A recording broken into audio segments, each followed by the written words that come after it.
if you listen to Donald Trump, he's got plenty of support, doesn't need votes, he doesn't need publicity, things like that.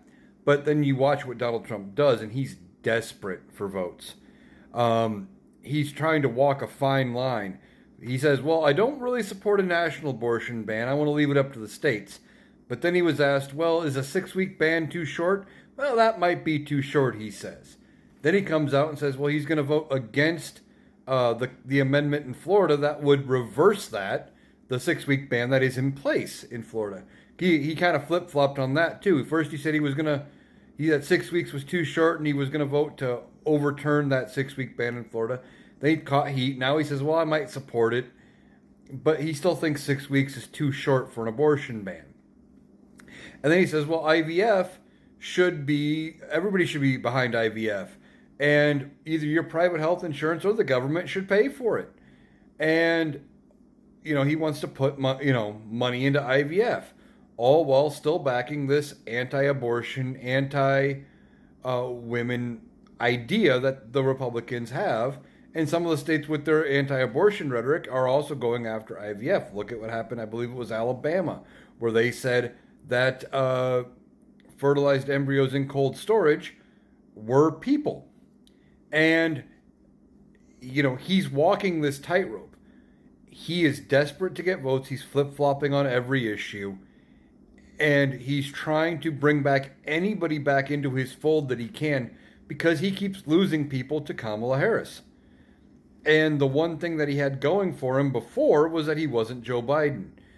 And he could play off that. Now that we have somebody younger in the race who is definitely appearing way more capable and drawing way more energy and getting the positive headlines that Donald Trump craves, he's doing whatever he can. He's going to put on any song and dance that he can, all while driving away the people that are his base.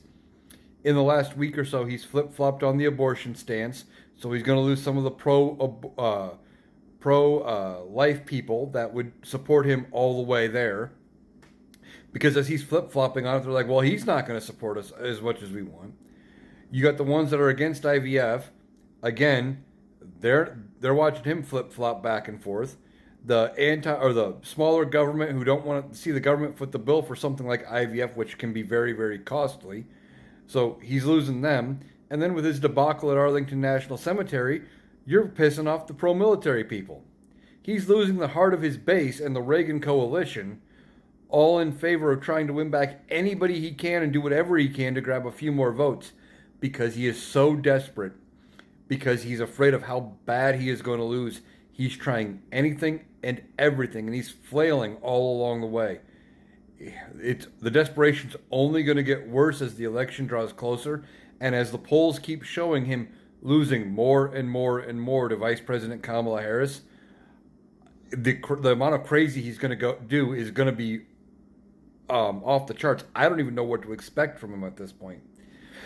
So before it's all said and done, he could be supporting universal health care, universal basic income, or anything he can think of just to get people to vote for him. But what he would actually do if he was elected is going to be the exact thing that we've been saying all along that he wants to do, which is the Project 2025, his Plan 47 or Agenda 47, whatever it is. That kind of playbook. But he will say whatever he has to say to get any sort of support because he's trying anything and everything at this point.